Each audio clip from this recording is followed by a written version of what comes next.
This episode is brought to you by the Metropolitan Housing Coalition. Did you know that nearly 1 in 4 Louisville households are energy burdened? The Metropolitan Housing Coalition's Every Home program continues to build bridges between affordable housing and affordable utilities. No more than 6% of your income should go toward energy bills, but many families pay far more.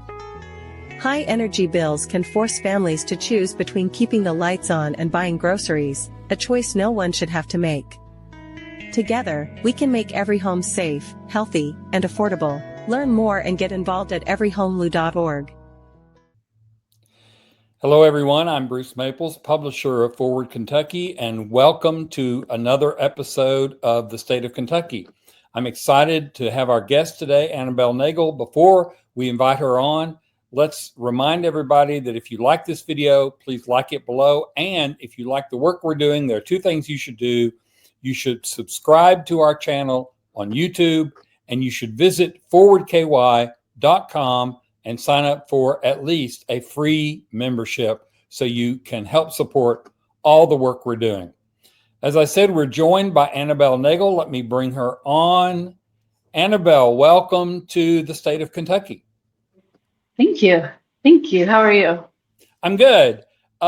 You were recommended to me by Aaron Viles, who runs the Kernels of Truth show by Progress Kentucky, which is part of the Forward Kentucky family of shows. And I had frankly not ever heard of you. And I said, okay, Aaron, why should I want to have Ms. Nagel on our show? And he sent me this glowing tribute. Basically, okay, these are all the things that Annabel is great at and that you should want to know about. So then I decided to look up some things about you, and I am equally impressed. So welcome to the show. Thank you. Thank you. So tell us a little bit about yourself. I know you're an Emerge graduate, and I know you've been involved in some nonprofits. So why don't you give us like a 60-second bio? Okay. So I did Emerge this past year, so I am officially a graduate of Emerge Kentucky. I am a co-founder and board member of Progress Kentucky. So we started that group back in 2020-ish, around the impeachment. Prior to what I'm doing now, I ran a nonprofit in Versailles for a few years. I'm a Versailles native. I've lived in Woodford County my entire life. I love it there. And my most recent endeavor is I started a super-PAC called the Henry Project. Yes, I saw that. So there's all sorts of things that I want to ask you about, but let's start with that. What is the Henry Project? So the Henry Project is Central Kentucky's newest super-PAC. We were founded by 4 young Democrats based out of Woodford County. And our whole mission is recruiting, training, and assisting what we're calling common sense candidates in Central Kentucky. Okay. So as a super PAC, you obviously can raise lots and lots of money. Have you raised, I don't want to know an amount, but have you raised some money so far? We have raised some. So all of our board members, all 3 of us, we have full-time jobs. So this isn't really something we can pour our whole lives into right now, but we're doing pretty well so far. Good. So, okay. So you say your goal is to find common sense candidates. Define for me what a common sense candidate is according to the Henry Project. Yes. So being a PAC, we are nonpartisan. So if what we're calling a common sense Republican were to come up, we would support them as well. But typically it's going to be folks registered and running as Democrats, people who, I don't know how else to say it besides common sense, care about other people, really.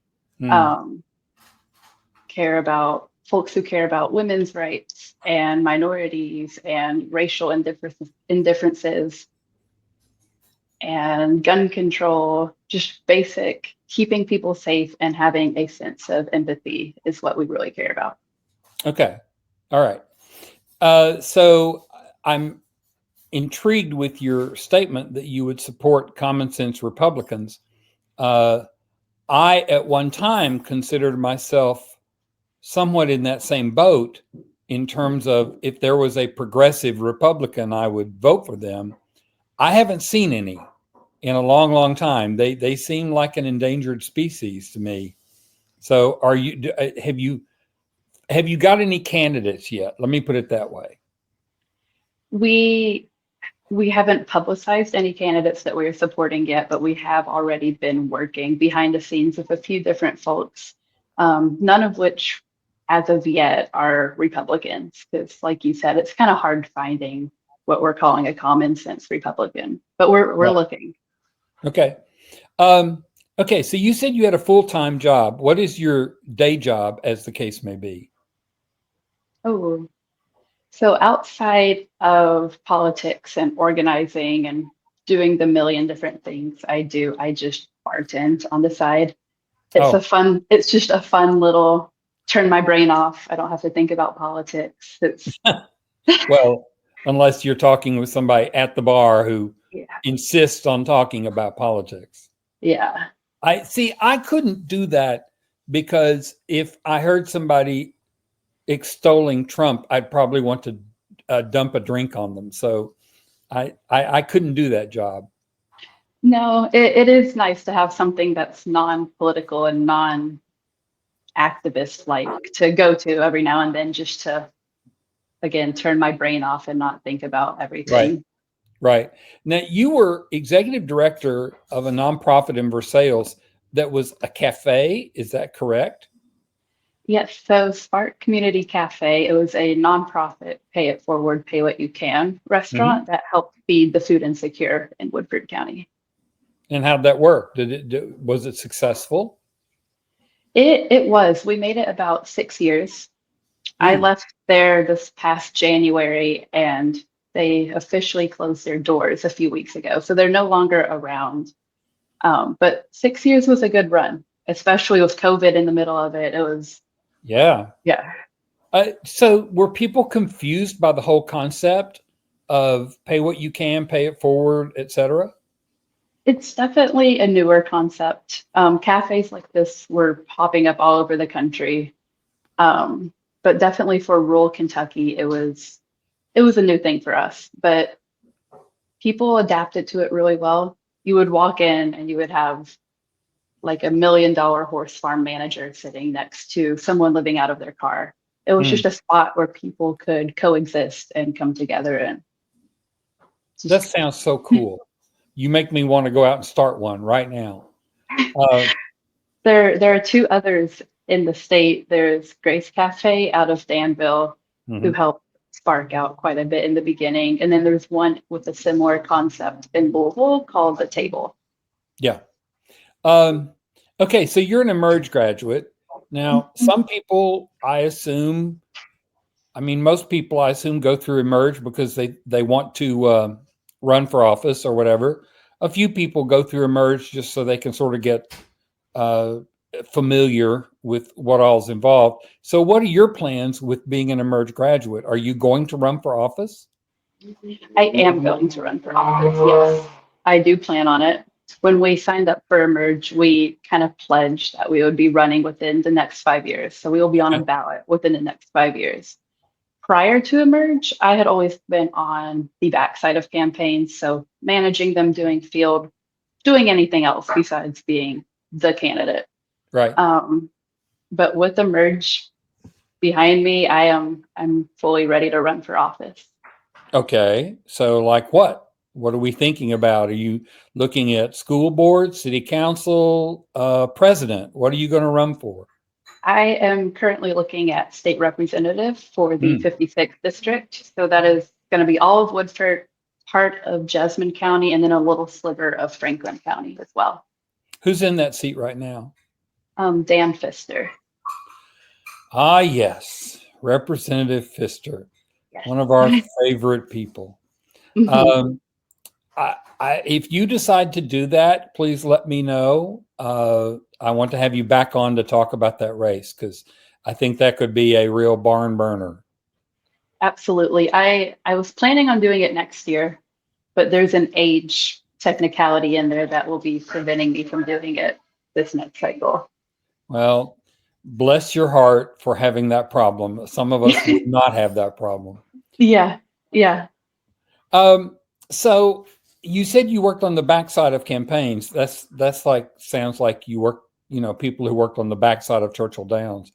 Um, so did you actually manage some campaigns? I have, yes. So I've been on races up and down the ballot. Kind of the more statewide one I was on was Sierra Inlow, who ran for ag commissioner a few years Sure. ago. Yep. I was her deputy campaign manager. So Ooh. I got to travel the state with her. We were fundraising. It was a great time, and learning about ag was super exciting. More locally, are you in Lexington? Are you No, based in no, I'm in the Okay. Ville. Okay, got it. A few years ago, Representative Lamine Swan was elected here in Lexington. Yes. I ran field for him. So that was a lot of fun. Again, I'm from Woodford County, but I was in Lexington for school at the time and wanted to jump into the Fayette County Dems. And that was a great intro to them. Sure. And then even as local as city council, one of my good friends is on Midway City Council. He's the youngest member of it. He's one of the youngest elected officials in the state. So I love supporting up and down the ballot. Excellent. So where were you in school? I attended Transylvania here in Lexington.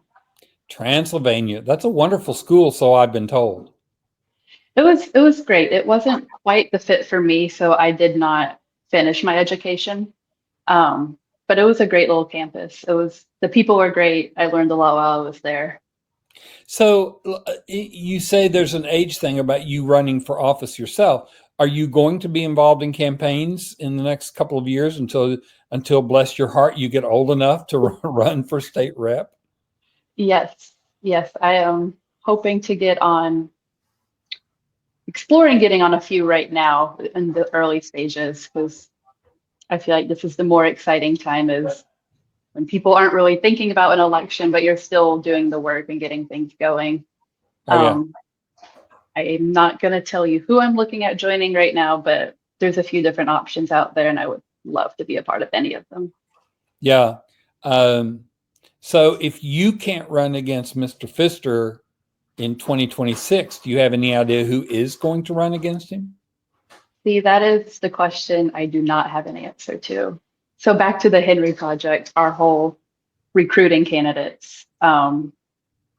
We are really working hard at home right now on the 56th, but no one wants to run. We thought we had kind of cracked the code in getting me to be able to run, but again, that's not going to happen next year. So we're kind of a bit frantic right now trying to find a good Democrat who could win the seat, because it is winnable. It's a winnable seat if it's done correctly. Oh yeah. No, I agree. Well, let's talk offline. I have a couple of names I might could throw your way that Oh, would okay. be interesting. This is very exciting. If people want to go donate to the Henry Project, uh, other than sending you a lot of cash in an envelope, where can they go do that? Yes. So our website is super easy, thehenryproject.org. It'll tell Fully you a spelled, bit. fully Yes. spelled out, the Henry Project. Yes. It'll tell you a bit more about who we are, what we're doing. It'll give you a rough bio of each of our members, our board members, and take you straight to our Act Blue as well. Excellent. Why the Henry Project? Why that Yes. name? So we are named after three different Henrys. We have three namesakes, all from here in central Kentucky. So of course we have Henry Clay, which people have differing opinions on him, but he is significant to Kentucky history. Sure. And then we have Henry Faulkner, who was a queer artist in Kentucky.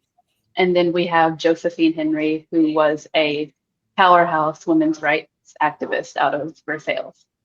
We just kind of combined the three. They're all amazing, and we trying to make them proud. I love it. I love it. That's a great way to choose a name. I love it.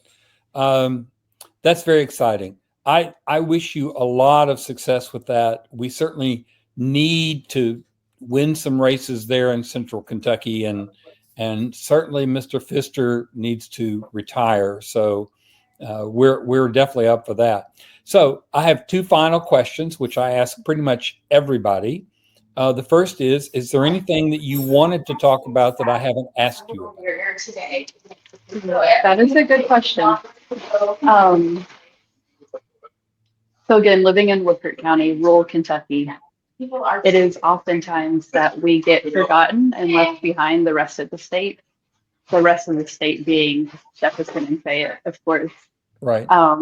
And I know in Woodford, we're like right here. So we're a bit more attached than other counties, but people need to start paying attention to these rural races because, again, they are winnable if you put the attention and get the right candidates and just do it Yep. right. So stay tuned for next year. Hopefully, with midterms, people are a bit more excited about voting and some seats get flipped. Right. Okay. The last question, like I said, I asked pretty much everybody I interviewed.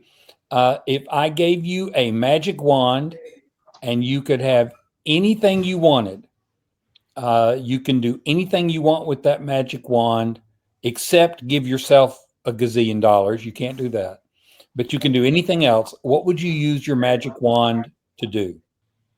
So I personally am a big environmentalist. I care about our planet. I grew up outdoors and on a farm.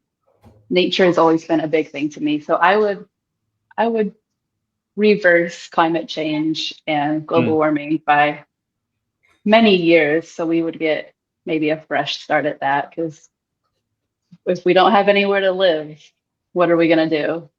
I think that's a huge concern that a lot of people aren't as worried as they should be about. Excellent. I love the answer. And as far as I can remember, you are the first person who has ever Ah, used that for their magic wand. And I frankly agree very much. If we don't have a place to live, what are we going to do? yeah. Annabel Nagel, a Emerge graduate, a former executive director of a nonprofit, a sometime bartender, and a future candidate. Thank you so much for being with us. Yes, thank you.